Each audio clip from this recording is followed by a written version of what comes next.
안녕하세요. 버블한북도바입니다. 구독과 좋아요, 알림 설정, 회원가입 부탁드리겠습니다. 임대사업자 대출 규제 확실하게 될 것 같습니다. 이 대출 규모가 장난이 아닙니다. 무려 14조 원. 이게 계속적으로 간행적으로 연장이 됐어요. 대체적으로 임대사업자들은 중간중간에 정산을 하기보다는 뭐 5년이면 5년, 10년이면 10년, 요 정도 상간에 이 만기 상환이라는 형태로 대출금을 갚았었습니다. 근데 대체적으로 이 양반들은 집을 많이 소유하고 있지 않습니까? 그러니까 이거 뭐 그냥 중간에 갚느니 그냥 최종적으로 내가 갚아버리자 해서 만기 연장했습니다. 만기 연장해준 이유는 은행권이 이 양반들 집을 많이 갖고 있으니까 어쨌거나 은행 측에서는 이득이 되죠. 집들도 다 뭐 중심부에 있고 또 뭐 서울 외곽에 있는 그런 주택들은 드물었으니까 대체적으로 마용성, 강남 3구, 또 서울에서 뜨는 양천구 등등 해가지고 경기권 같은 경우는 뭐 과천, 분당 등등 해서 충분히 집을 담보로 잡아도 은행 측에서는 전혀 뭐 손해날 게 없으니까 일단 다주택자들이 계속해서 대출 만기 연장을 해버리면 은행 입장에서는 빨대 딱 꽂아놓고 그냥 쪽쪽 그냥 수익률 빨아들일 수 있으니까 안 해줄 이유가 없는 겁니다. 근데 이번에 이제 딱 걸리게 됐죠. 대통령이 직접 나서서 임대사업자 이 대출 부분 형평성 원리에 좀 어긋난다 라는 말이 떨어지면서 이 금융위원회가 일사불란하게 지금 움직이고 있습니다. 만기 연장 때 RTI 재심사 해가지고 이게 연장 여부를 이제 결정을 하게 될 텐데 대체적으로 연장 안 해줄 가능성 굉장히 높아요. 그래서 상환 부담이 엄청나게 커집니다. 이렇게 되면 지금 딱 홀딩하고 있는 집 매물들 이제 은행이 담보로 잡고 대출 연장 해줬지 않았습니까? 대출 연장 안 되면 이거 다 팔아야 됩니다. 예. 다주택자들도 현금 유동성이 많이 부족해요. 대체적으로 전부 다 아파트에 돈이 묻혀 있기 때문에 빨리빨리 현금화 시켜야만 이 대출도 갚을 수가 있는 거고, 아무튼 간에 이 금융위원회 금융당국과 함께 19일 오늘 날짜입니다. 내일 날짜죠. 19일 은행권과 상호금융권, 전금융권 기업 여신부 담당이면 다시 소집합니다. 1차로 소집을 했었어요. 근데 2차로 소집을 해가지고 대출 상환 방식 이제 걷어들이겠다고 합니다. 원금 회수하겠다는 얘기예요. 그리고 만기 연장 절차적으로 좀 하자가 있나 없나 여부를 따지겠다. 대체적으로 이제 뭐 연장 안 되겠죠. 왜냐하면 유동성이 뭐 어처구니 없게 다주택자들 굉장히 유리하게 흘러 들어갔으니까 대출 규제 아무리 해봤자 이 양반들 전체적으로 다주택자들은 전세보증금 가지고 움직였습니다. 그리고 은행 측에서 배려를 해줘서 자기 집 여러 채 중에 한 채 딱 담보로 잡고 또 대출 새로운 대출 내주거나 새로운 대출 연장을 해주거나 뭐 이런 식으로 진행이 됐으니까 얼마나 유동성 풍부합니까? 그러니까 손에서 돈이 마를 날이 없는 거야. 그 돈 가지고 뭐 한다? 다 또 아파트 사들이기 시작하고 이런 식으로 한 사람이 뭐 수채에서 수십 채, 수십 채가 수백 채가 되는 거죠. 그런 식으로 아파트값 그냥 뻔뿌지를 해가지고 자기가 돈 넣고 돈 먹기 식으로 돈을 일단 딱 집어넣으면 자기가 산 만큼의 한 2배, 3배 정도는 충분히 올릴 여력들이 있으니까 이거 손해보는 장사 아니니까 전부 다 그냥 다 아파트에 때려 넣는 겁니다. 이래가지고 결국 임대업 대출 잔액이 157조 원이나 됐고요. 이게 임대사업자들이 뭐 민간 공급의 어떤 견인차 역할을 했다고 하는데 실질적으로 그런 선순환적인 역할보다는 오히려 집값을 더 띄우는데 엄청난 악영향을 끼쳤죠. 주거용 임대사업자 대출이 무려 14조입니다. 14조. 이 돈들이 부동산 시장에서 흘러 들어갔으니까 얼마나 집값 자체가 계속해서 우상향으로 갔겠습니까? 그러니까 실질적으로 아파트 시장에서 정상적이고 상식적인 어떤 수요와 공급의 매칭 현상에 의해서 집값이 올라간 게 아니라 이 주포들의 활약상 결국 가서는 이런 14조, 15조 되는 돈 다 끌어와가지고 결국 요지의 아파트들 사들이니까 아파트 값이 계속해서 천정부지로 오를 수밖에 없는 거죠. 이걸 이제 대통령이 확실하게 정리해 나가겠다라는 워딩을 던진 겁니다. 어찌 보면 대통령 입장에서는 전혀 생각할 수 없는 여지의 좀 베일이 가려진 부분이라 할 수가 있습니다. 역대 대통령 중에 이걸 언급한 대통령이 한 사람도 없어요. 근데 이번 이재명 대통령의 이 부동산 개혁에 대한 의지는 의지뿐만 아니라 속속들이 다 알고 있다는 얘기예요. 지금 부동산 자체 다주택자들이 어떤 식으로 유동성 확보해가지고 그 유동성을 가지고 요지의 아파트들을 사가지고 집값을 띄웠고 그 집값 띄운 걸로 시세 차익을 챙겼는지를 다 메커니즘을 알고 있다.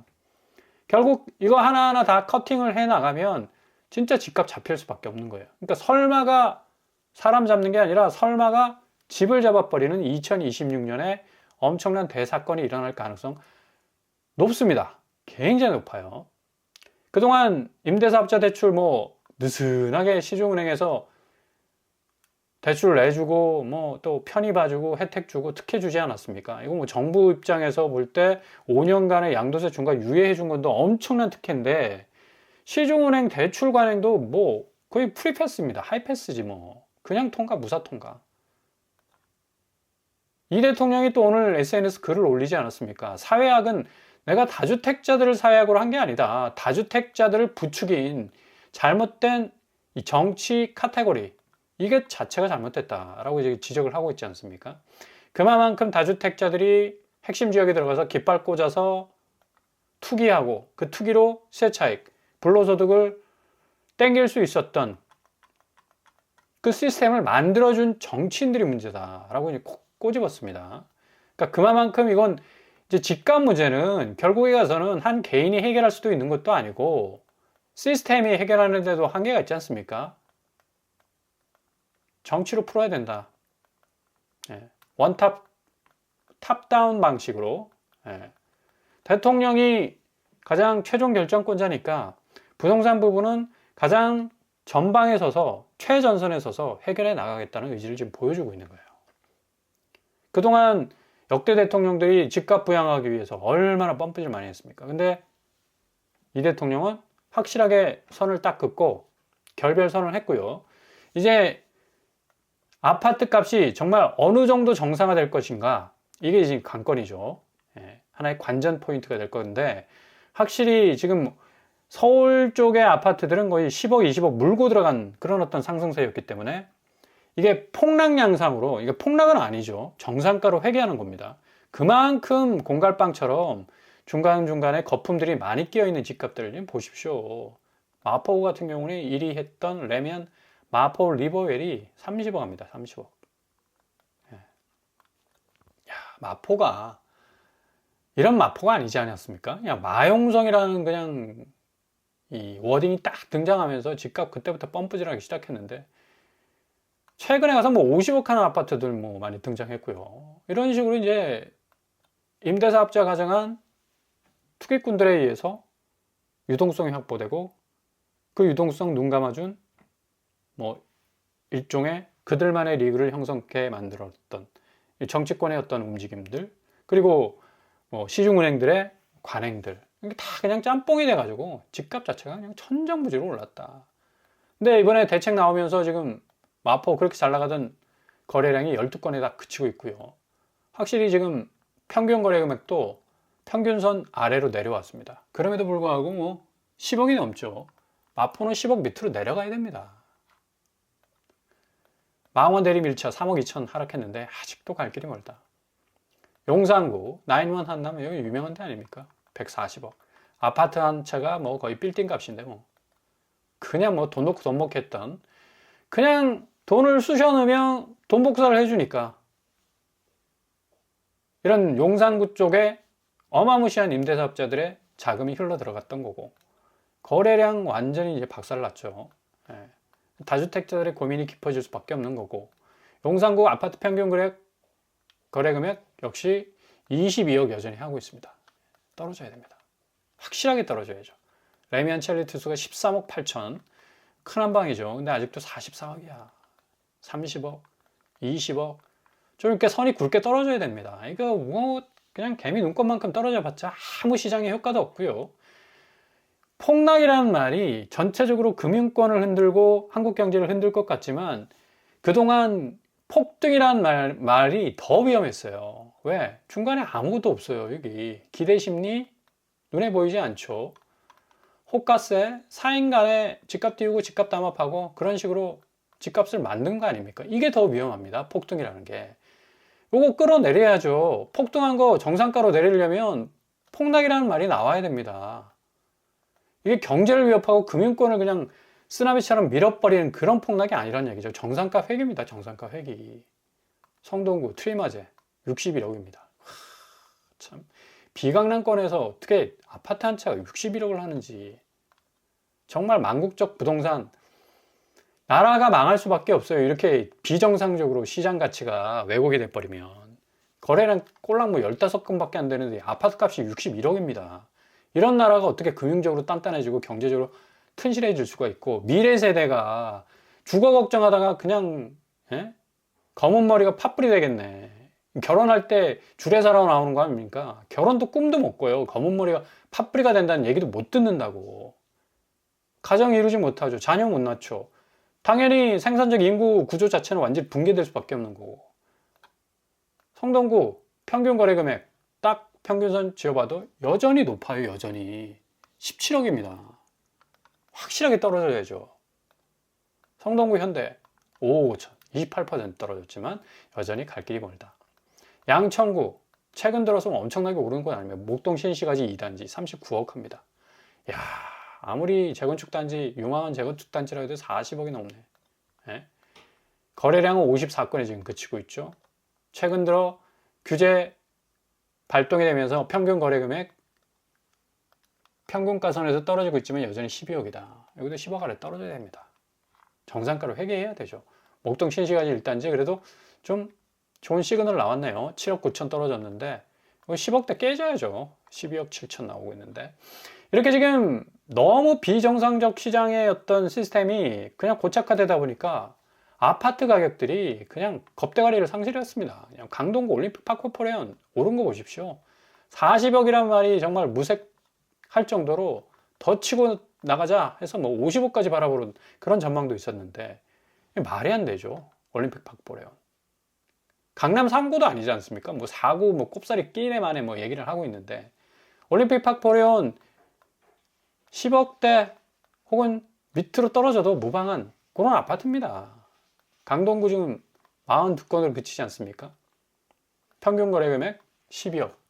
근데 지금 올림픽 파크포레온 평균 거래 금액이 12억인데 올림픽 파크포레온은 40억이 40억. 참 기가 막히죠. 그러니까 이게 내가 착실하게 직장 다니면서 월급 저축해가지고 앞으로 내가 내 집 마련 서울에 좀 하겠다라는 그런 부푼 꿈을 가진 사람들이 얼마나 절망을 했겠습니까? 그냥 다 그냥 경기권으로 쫓겨나듯이, 인천권으로 쫓겨나듯이 집주 근접하고는 너무나 거리가 멀어버리. 그냥 직장 생활하는 게 도로 위에서 시간을 다 써버립니다. 2시간, 3시간 출근하는데 시간이 걸려버리니까 얼마나 비효율적입니까, 이거? 주거 문제 하나 때문에. 주거 문제 하나 때문에 모든 사람이 죽어가. 그러니까 주거는 주거가 아니라 사람을 살리는 그런 안전장치가 돼야죠. 강동구 선사현대가 4억 1천만 원. 이게 아직도 배가 고프죠. 헬리시티, 여기 지금 서울 아파트의 풍향계 아닙니까? 지금 31억 2,500에서 30억인데 여기 30억 깨져야 됩니다. 빨리 깨져야 됩니다. 근데 이미 매물은 깨졌습니다. 28억이 나오고 있죠. 이거 더 떨어질 겁니다.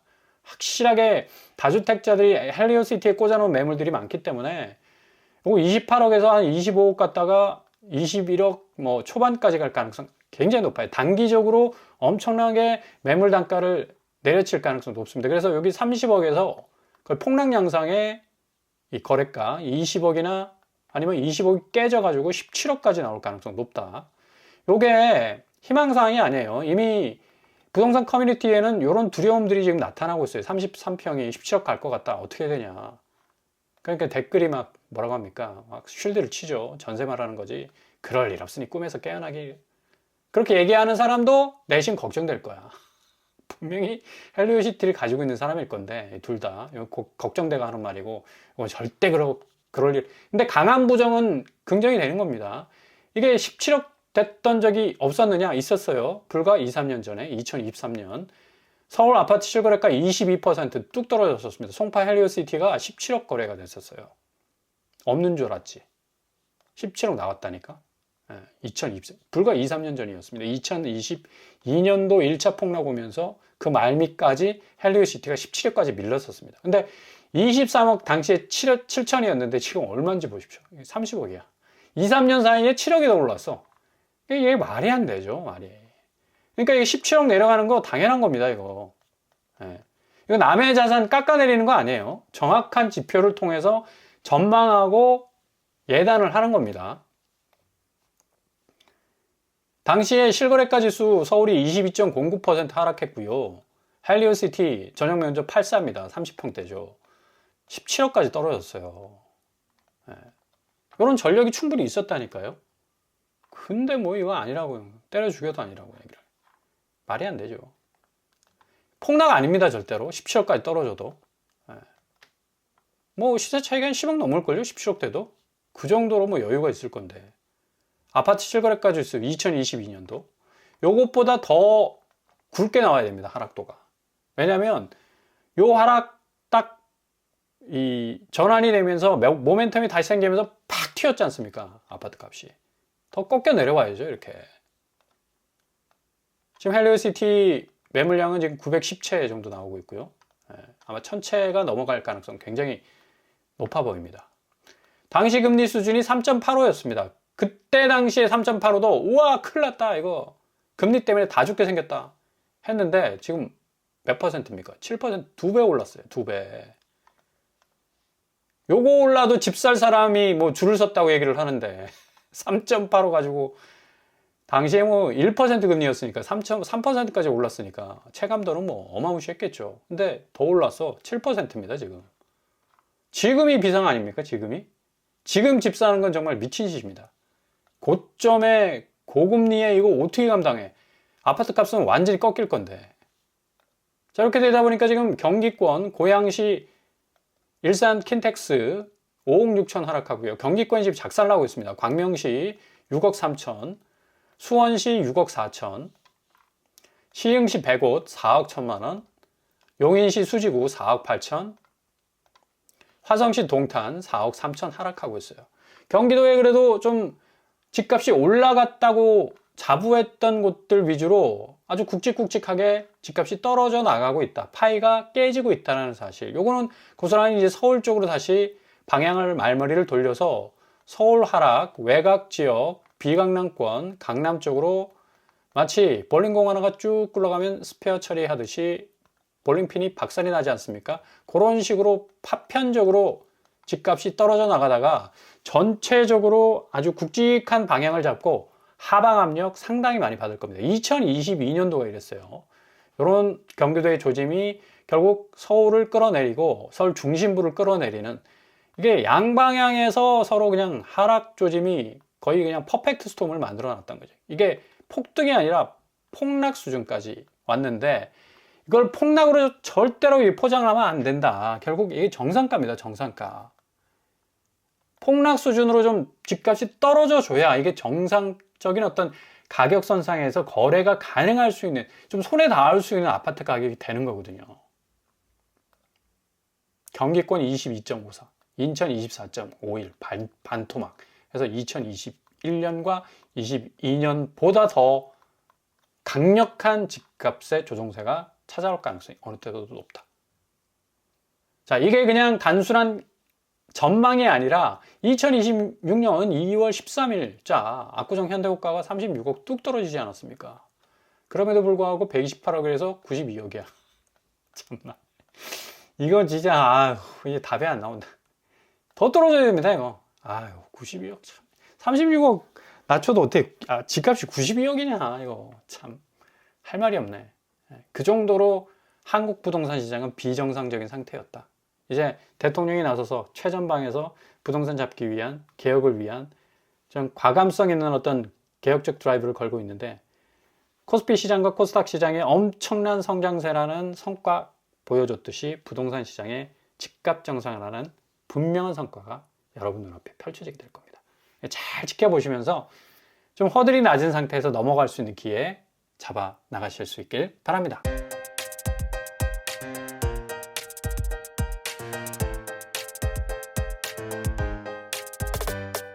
오늘의 부동산 캐릭터죠. 헬리오시티가 30억에서 17억으로 떨어진다. 13억 정도의 차이가 나는데 이거 어떻게 가능하겠냐 했는데 불과 2, 3년 전에 17억으로 떨어졌었어요. 이게 재현이 되는 거고 이거보다 더 떨어져야죠. 왜냐하면 그동안 올랐던 이 상승폭이 있기 때문에. 이게 집값 정상화로 가는, 어찌 보면 선이 굵게 나오는 하락도가 집값 정상화의 상당 부분 어떤 이 인상적인 드라마틱한 집값 이 지형도를 형성하는 굉장히 중요한 모멘텀이 될 겁니다. 잘 지켜보시면서 정말 좀 의자를 좀 뒤로 길게 빼시고요. 공격적 관망 잘 필터링 하시면서 지켜보신다면 정말 좋은 골든타임 여러분 맞이하실 수 있을 겁니다. 골드원합니다. 항상 여러분의 길이 꽃길만 되실 수 있길 바랍니다. 이상은 오빠프랑 북토파를 마치겠습니다. 구독과 좋아요 부탁드립니다. 감사합니다.